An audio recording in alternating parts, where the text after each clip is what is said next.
17, though. I mean, it's a time of year where certain teams still have something to play for and other teams quit. And it looks like the Pistons have done a lot of that quitting. So I just don't want them in my pocket. If I have to play this one, I probably would look a little bit more towards the first half, try to cut that number a little bit down some. And, the Knicks, if they get up, who says they're going to have all that energy and effort at the end of the game? So if you like the Knicks, take.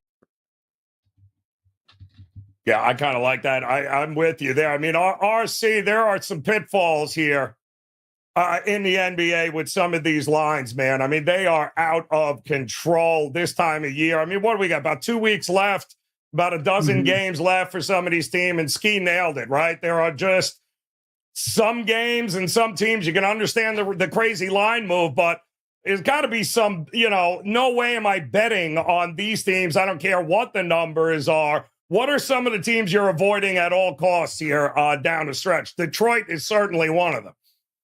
I know. Yeah, I mean, you guys talked about Detroit. One thing about that game, though, like I think it's tough to kind of back these big dogs. But I think there might be like certain situations where you can kind of take advantage of it because, I mean, I think the last game they played without both Jalen Duren and Cade Cunningham. Their starting lineup was just terrible, right? I think the Pelicans I believe it was just yesterday actually against the Pelicans. Yep. If you got the Pelicans in the first quarter, they led 29-10. The Pistons scored 10 points in the first quarter. I mean, obviously, I don't think they're gonna struggle that much here, but they're playing another strong, defensive team in the New York Knicks. So I mean, maybe not 10, but what are they gonna score like 15 or something? I mean, they're gonna struggle here offensively, in my opinion, especially early on. And then after the Knicks maybe take a big lead into the first half, they start to let go a little bit, and that's where Detroit can kind of stay in that big line within 16 and a half. So there's different ways to kind of take advantage or kind of find value in these big lines. Obviously Pistons is one of them. Grizzlies has been a team that you can kind of grab these big numbers on throughout the last couple of months or so too, and they've been pretty profitable against the spread. So I mean, it's not run away from these big lines off the bat. I think you can kind of take advantage of these situations though. Yeah, no, yeah, absolutely. I think the in-game opportunities as well probably present themselves. Skee, watching some of these games, and you didn't want to lay 17. Well, if it's a game of runs, right? So we got to run, and that number comes back down to reality. It's a great opportunity to be able to jump in that way. I know PC Professor Chris in the chat room says, "Good Lord, with the amount of injuries here tonight." As it turns out, Skee, the most bet game tonight on the board so far is the Celtics and the Hawks. And we already know Horford's in. Jason Tatum is in. Holiday is out. Xavier Tillman and Derek White are the only two question marks right now for the Celtics here. And the line hasn't moved. It's still hovering at 11 and a half. I mean, if Tatum, Horford, Brown, some combination are in there, are you going to worry about getting in front of this Celtics train? Yes, this is one team I have zero interest in betting against, really. It has to be, a real good spot and a team that I trust on the other side for me to step in front of what the Celtics. And it hasn't really mattered who's been playing. This is, I can understand it's third game in 4 nights for the Celtics. Not the best situational spot, but still, they're playing good basketball. They've covered 8 of their last 9 games, and specifically good in the first half. Hitting, I think, so it's similar to that last game. If I want to get involved here, I would chop it in half and go with the Celtics first half. Yeah. Can somebody here please tell me what in the hell is going on with the Clippers, RC? What in the world is... I know Skee already sold stock in the Clippers. Like, hell no. They've been on the absolutely not here since the All-Star break. But what is going on? Now the second of a back-to-back. I'm hoping it's a different ref crew for the Pacers here tonight because the fact that the Lakers got 43 free throws and they only had, 16 last night is a bit head-scratching. But how much faith do you have in the Clippers? And the Clippers are laying 5.5. It's the one line movement that is actually seems to be realistic, and it's moving towards the Pacers. What are you thinking here? Yeah, this one's tough. I think both of these teams are in bad sort of schedule spots, right? Third game in 4 nights for both of these teams, fourth game in 6 nights for both. Back into back-to-back, travel fatigue for the Pacers side. But I mean, I think if you look at the Clippers' recent form, it's their defense that's really been struggling here. And maybe it has to do. I mean, I don't want to put a lot of stock in it, but I think Westbrook coming off of the bench might be kind of an underrated thing that they've been missing because one thing that I've seen them struggling against defensively, points off turnovers, fast break transition points. These are things that these are things that Westbrook can kind of help with. Kind of getting, obviously you got to take advantage of his athleticism and speed to get back quickly. Closing out on 3-pointers as well. Being able to do that. I mean, maybe that's something that they were missing the last few games, and they kind of get on track here because I know he's back today, right? I mean, he's questionable. That's something that could help on the defensive side of the ball. But for the most part, I mean, both of these guys bad schedule spot. I mean, it could either go to. I mean, you can go either one way or the other. Either this fatigue spot's going to affect defense for both teams, or pretty much that. These teams could put up a bunch of points with no legs playing on the defensive side of the ball. This could be a track meet, especially with the Clippers struggling in transition already. So if I were to play this, maybe look towards an overtime game. Yeah, I mean, Skee, what's your view on the Clippers here tonight? You can't trust them, I don't think, in this game, right? Coming off another losing effort last night. It's kind of hard to get behind it, but it's also kind of hard to get behind the damn Pacers because they can't seem to get it done either. I mean, it's almost it's just like give me a total, give me an over, give me a team total over because Clippers ain't playing no defense either. Yeah, the Pacers have also been terrible on back-to-backs this year. They've only covered 2 out of 12. So just a combination of that, and they've been traveling a lot lately. Staying in LA, who knows what they did overnight out there. A lot of young guys on their team. As much as it's hard, as much as it's hard to just because they're not playing defense lately. I don't know so much that I trusted the Pacers to play defense either. So I'm with RC. I think if I was playing this game, I prefer more of a total over. I agree.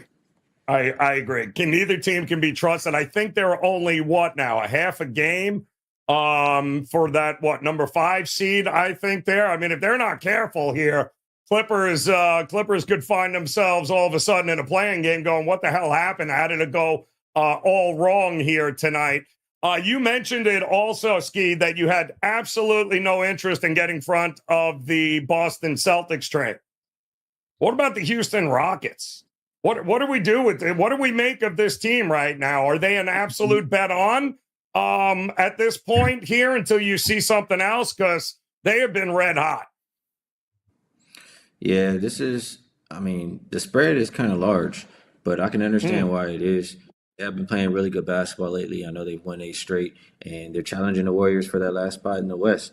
The Blazers, they haven't been playing good defense. I want to say they're bottom 3 defensive rated team last 5 games, and it's a lot of guys on that injury report today.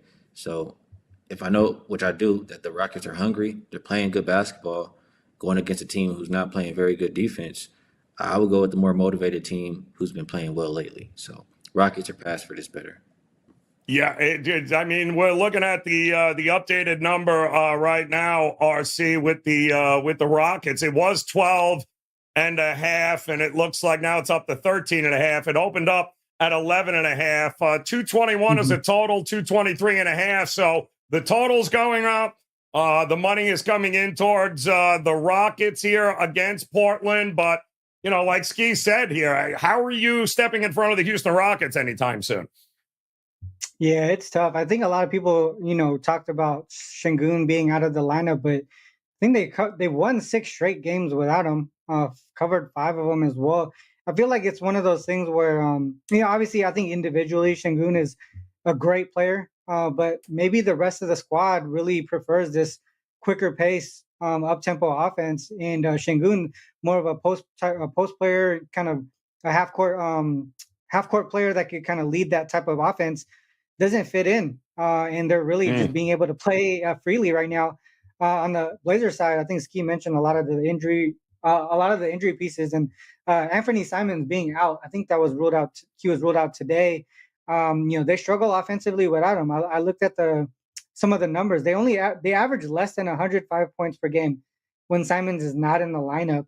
So that's something that they might struggle with here. The only thing is, like I said earlier, the Rockets are playing with a ton of pace right now. So don't really know where to go from a total aspect, right? Because one team is more of an over right now. The other team struggles without one of their key players. But from a side perspective, the only way that I could look is towards the Rockets. That would probably be the way that I go on this one if I was to bet anything. Yeah, chat rooms are in it too in this game here. I want to send a shout out to Professor Chris Mahaffey. Welcome in Scott Archer into the YouTube chat room. Big Dog in the house. We do have some questions coming from in there, and also a big shout out to those joining us on Instagram. If you haven't done so, guys, go ahead, hit that subscribe button, become part of the WagerTalk TV family, and don't forget, we've got full game previews on today's and tonight's slate in the NBA available for you on our page at YouTube, guys. You're going to want to check these out. Best bets all night long here from guys like Steve Merrill as well as Mark Zinno. Go check it out right now. They're right on the homepage there on our YouTube page. Check these out while we try to keep you updated with the unbelievable line movements that we've got going on here in the NBA today, including, and I do want to say, Scott Archer brought a pretty good point out here, Skee. I guess is a Portland guy. He grew up there, and did he not play for them or something along those lines too? Thinks that maybe he would want to stick it right to him there in Portland if he's Houston. I don't think it's going to take much. I don't think it's going to take much convincing here with the Rockets. But the big question is, with no Simons, do we trust this game to be able to get up and over the total? Some are saying maybe we should look at a team total under for Portland here. If you think Houston, who's playing with pace, are they going to play any defense? Well, I would look at it more the other way. Like, the Blazers haven't been playing defense. They're a bottom 3 defensive rated team, and the Rockets have been playing up tempo last 5 games. So I would think that the Rockets can take advantage of the Trailblazers defense more than the Rockets win by just playing defense. And also Jalen Green, he's been going crazy ever since I want to say since we found out he was going to have a kid or whatever. He's been having team. So I would look towards Rockets team total over. Leave Portland out of it. I leave them all out of it there. That is a great point there. Big Dog also, Celtics first half team total 61.5 RC. They have been, usually it's 59.5, 60. It's that one number that always seems to be the key with the Celtics in the first half. Don't mind looking at against the Hawks. We know they ain't going to bring no damn defense here. I don't care who's playing for the Celtics. That's probably not a bad number to look at. No, not at all. So one of the things that I looked at, obviously I think Drew Holiday is out for the Celtics, right? I think he's the only guy in the starting lineup that I've seen so far out, right? Derek White is questionable, but with Drew Holiday out of the lineup, they're 9-1 straight up, 6-4 ATS, 7-3 to the under. But if you look at their first quarter specifically on the Celtics side, 10-game sample size, they're averaging 66 points per game. Yep. So I think what it is maybe they just play a little bit quicker. Obviously, the Celtics are missing a key defensive player, so their opponents want to try to take advantage of that, and that kind of pushes the Celtics to continue pushing it on the offensive side of the ball too. So that might be a solid look to look at them on their first half team total. Drew Holiday is more of a defensive minded guy anyway, so you get guys like Pritchard and all these offensive minded players a little bit more minutes. So maybe that team total over is a good solid look. Yeah, I agree with you. If it ain't broke, don't fix it. Certainly with there. The one interesting game too here, Skee. Obviously, we're still waiting to get confirmation, but it looks like Wembanyama is out for San Antonio. Nurkic looks like he's going to go here tonight for Phoenix. And this was a big number to begin with, and it continues to get kind of just hanging around there about this 12 and a half mark. The total's not moving a whole lot, 234. Is Phoenix on that list of teams that you just, at this point, just can't trust either here to be laying these kinds of numbers here with the Phoenix Suns, even against the Spurs? Yeah, they've covered 4 of their last 5 games, but I need to see a little more consistent defense from them to lay double digits. It just comes down to that. I don't trust them on that end of the floor. Spurs, I feel like the games that they've had, Wemby, and more recently they have been competitive, but it's not the best spot for them. Their third game in 4 nights, so maybe the Suns can take advantage of them here. But am I willing to put my money on this game? I am not. Yeah, well, I mean, they beat them by 25, I think it was, on Saturday. They were a 10-point favorite there, RC. No Wembanyama here. I get while it's continuing to move up, but damn, this is a rough card to look at and be like, yeah, I'm going to lay to 17 with the Knicks. Oh, the hell you are. We also have another interesting one with some questions about what do you do with the 76ers? RC, if you're in this spot here tonight, taking on the Kings. Sixers, of course, handled their business last night. The Kings have not been good at home. They've been absolute trash at home. This number is now another one of these games where it's not move. Every other game with the big spreads is moving towards the favorite. This one is moving towards the Sixers. Opened up at 9.5. I'm seeing 8.5, and I'm seeing the total come up here a little bit as well. How much faith do you have in the Kings to get it done at home?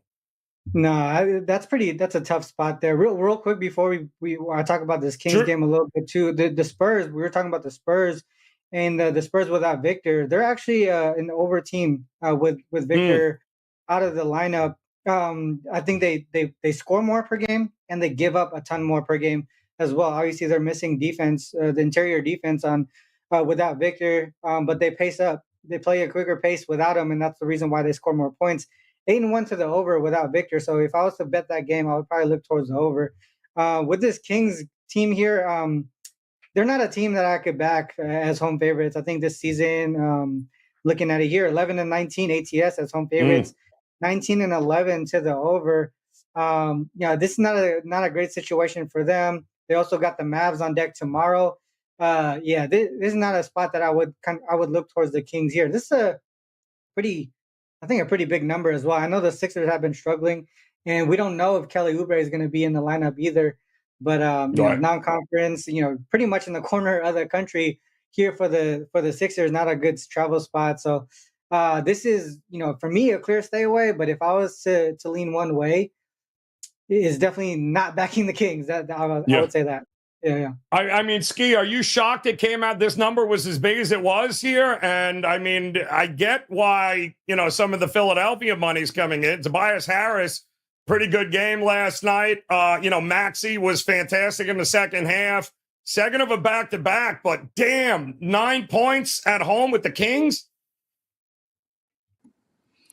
Yeah, I'm not interested in laying with the Kings. I mean, I say it all the time. They have been playing lately, but I need to see it a little bit more consistently.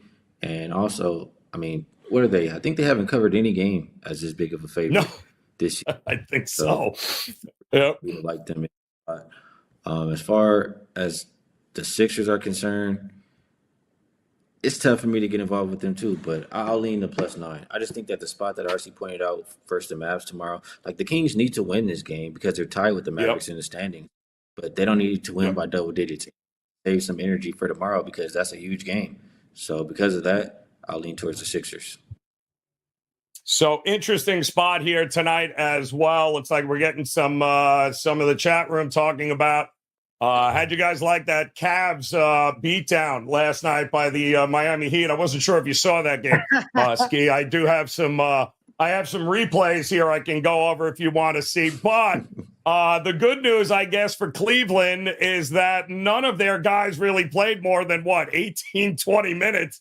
It was kind of they pulled everyone there in the second half. So now you've got back to back, but it's not as taxing since that game was over in the first half to begin with. They are taking on Charlotte. This one also is interesting because it hasn't moved. It's stuck at 12. The total stuck at 206 here, Skee. Kind of feels maybe a decent bounce back spot for the Cavs. Or is this, too, just a number you can't lay with this team? Yeah, just a number I can't lay with them. They're on a back-to-back, third game in 4 nights, etc. So far this season, they've only covered 4 out of 12 games unrested. And they're just, like, they shoot the three okay, but they don't do that great defending it, in my opinion. And when, like, that's how you create that separation. The Hornets, they've a little rested here.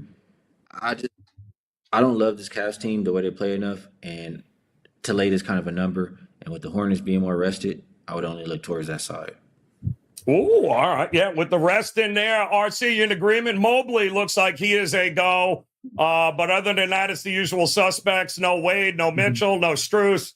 But they, again, the game was over rather quickly. I don't think anybody played more than 20 minutes there last night. So what are you thinking? The Hornets are 2-11 straight up, 4-8-1 in their last 13 games. Skee talked about, a team like the Hornet, like Detroit, that's kind of checked out here. They're making, cruise plans and tea times here. But do you have enough faith in Cleveland to be able to cover this kind of number?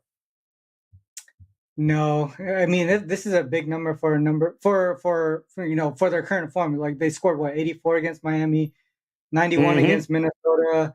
But if you look at the Charlotte side, they scored under 100 in 5 of their last 6 games. So offensively, they are really struggling right now. I think one way to look at it, and this is maybe a situational spot here too, but the Hornets in the first half have been a strong under team. If you look at them on the road in the first half, 26-11 to the under. Obviously, the Cavs not doing well offensively either. Both teams play in extremely slow pace, especially the Cavs. I would look towards an under type game here, in my opinion, full game or first half. But a lot of the trends that I'm looking at here really point towards the first half.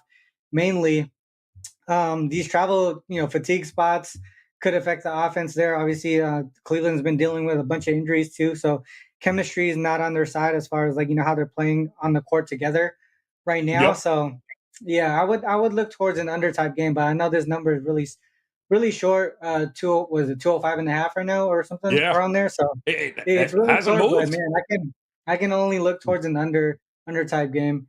I was initially looking towards the Hornets team total under, but man, that number is super low. It's like 65. I mean, it might as well be. That is some trash, absolute trash there. Big shout out to Dexter and PC there joining us in the chat room. We appreciate it, guys. If you could hit that thumbs up, smash that like button, we would certainly appreciate it.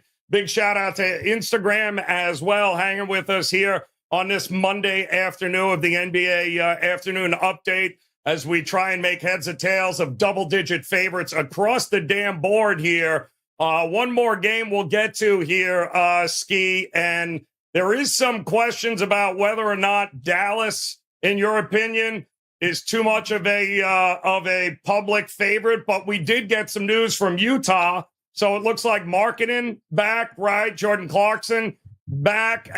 I still think Utah sucks. So, would you be worried about Dallas handling business in this one? A little bit, only because, like we just talked about, they play Sacramento tomorrow, and that's a big game as far as the standard is concerned. They are well rested, so that's a plus for them. They've had 3 days off, and they've been playing good basketball. So I only want to look towards the Mavericks. But also the Jazz, 4 games in 6 nights, first flat spot, first game back home, long road trip, not playing the defense. So I can understand, if you like the Mavericks here, it's just if they get up by any kind of margin, I think they save their energy for tomorrow. So lean Mavericks.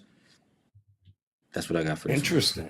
I know that's interesting there. I guess, that would explain there, RC, why this total has gotten crushed here today. 232 this morning, now 238.5, 239. Wouldn't shock me if it goes to 240 before it's all said and done. You agree with that line movement here, that maybe the total aspect, not a bad way to look? Yeah, I mean, it's moved up a ton just because Markkanen and Clarkson are ruled in here. They obviously they make the offense a lot more efficient. The part that I'm kind of looking towards in the Mavs side and potentially help the over here. Sorry, the Jazz side potentially over here. When I looked at Markkanen and Clarkson in the lineup together, this is 46 games on the season. Just these two guys specifically, if they have minutes on the court, they're averaging over 240 points per game as a whole. With their opponent obviously, but so that's a lot of points there. But on the Mavericks side, they've been playing a little bit better defense, and I know they've been a strong road favorite team this season. And they're a lot more rested than this Jazz team as well. I think the Mavs are going in with like 3 days of rest. The only problem is like Skee said, potential look ahead to the Kings tomorrow. But it's one of those things where, especially late in the season, you kind of look at these standings and you're like, we can't really overlook the teams that we have in front of us that are beatable. That's the way that I look at it. Maybe this is a situation Mavericks can maybe I would say they could score at will against this Jazz team because their defense is really terrible.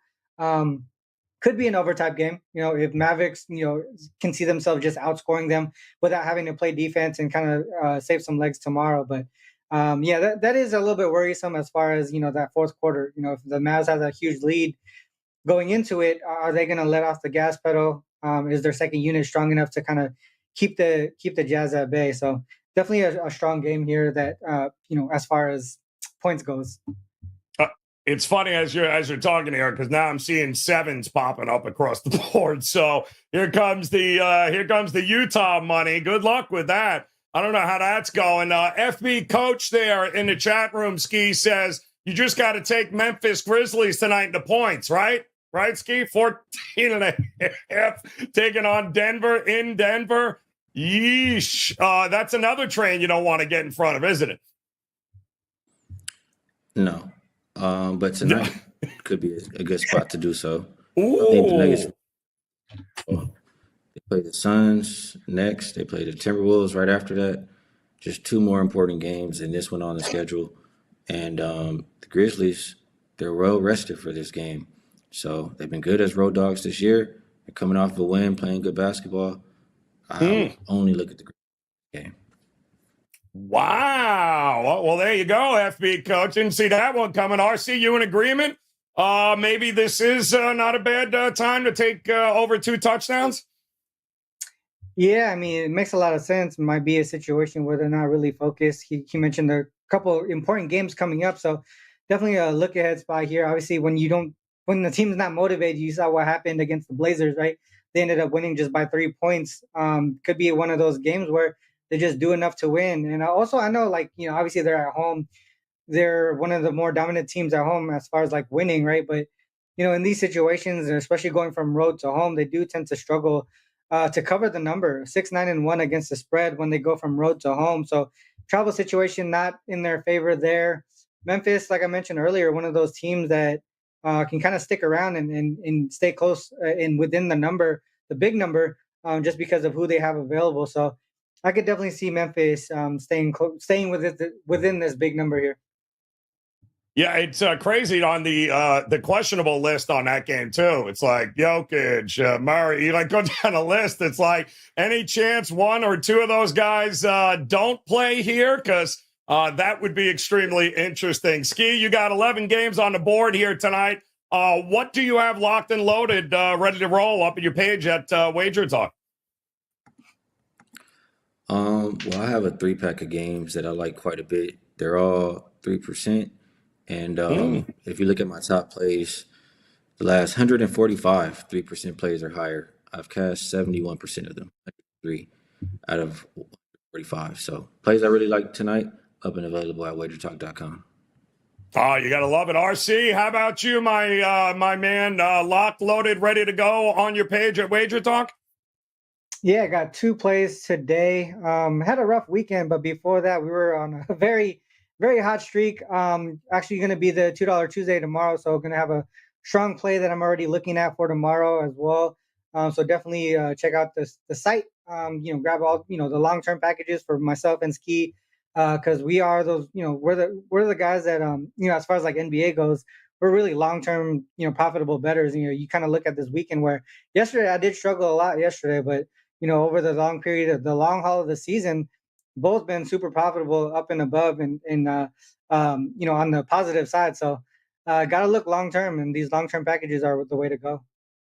Hey, man, I mean, listen, it is going to be, shall we say, an interesting couple of weeks here, right, Skee? Because what we're seeing tonight on the board, 11 games, you get a whole lot of these are going to be double digits here. What advice would you have to the folks that hanging with us here tonight till the end of the season at least? Do you put a lot of stock in some teams trying to stay out of the play-in game, for instance? How do you approach all of these double-digit games down the road here? Yeah, I mean, I took the Pelicans yesterday. That was a double-digit spread. It goes back to what I was talking about earlier. We're at the part of the season where some teams care. Some teams are making that playoff push. Some teams are trying to, stay out of the play-in tournament, et cetera, get up in the seed, whatever the case may be. And then there's others who, they know the season's over. They're just waiting on, and those teams can be some like the Pistons, the Raptors, et cetera. So when you're watching and you see these teams that have quit, don't be scared to fade them, unless it gets up there to like minus 18, 20, like we're looking at close to those Pistons games. So that's how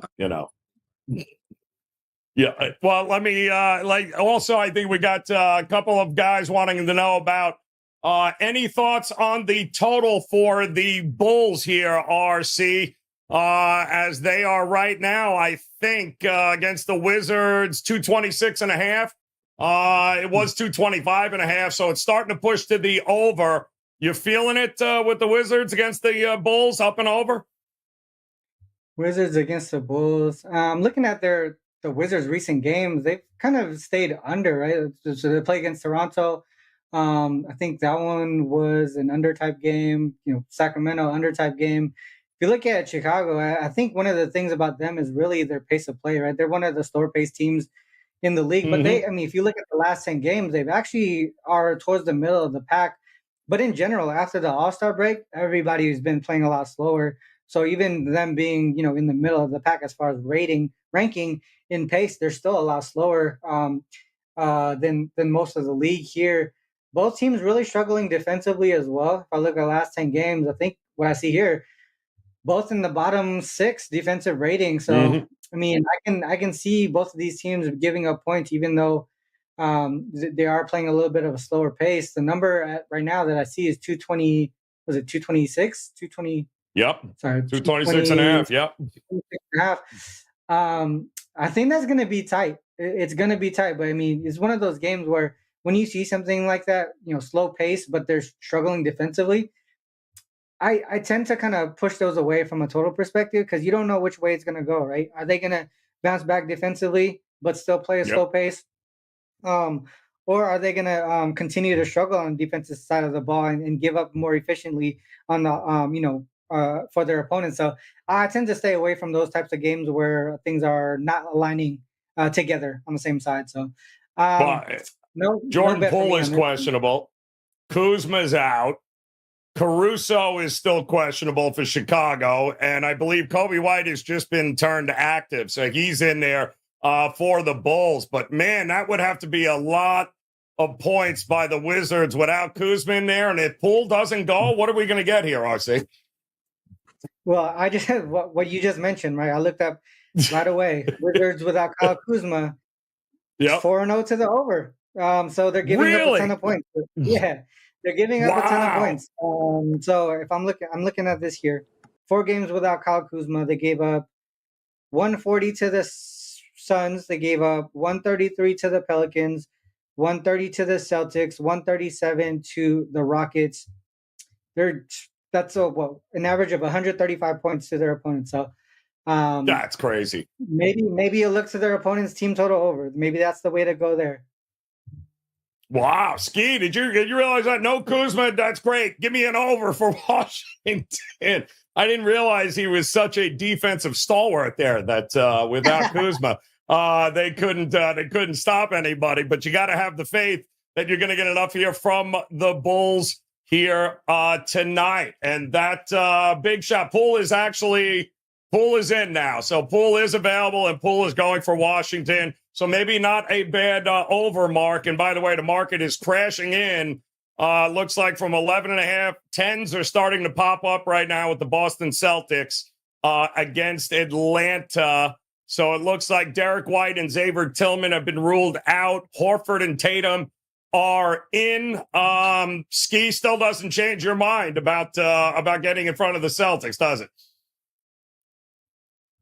No, I have zero interest. Absolutely zero interest in betting against the Celtics. I agree. I mean, but you still have Horford. You still got Tatum. No Holiday, but, you still got Brown. So, yep, you're just getting a better number right now. 10s are starting to pop up across the board here. All right, that'll do it. A little NBA afternoon update here, guys. The market moves, what we've got going on here tonight, who's in, who's out. We certainly do appreciate you hanging out with us here, but I would strongly encourage you to go check out all the game previews that we have on our page at WagerTalk TV on YouTube, guys. We got these games broken down. We got best bets across the board for you. All of it right there on the homepage there at WagerTalk TV on YouTube. You got RC locked and loaded. You got Skee locked and loaded.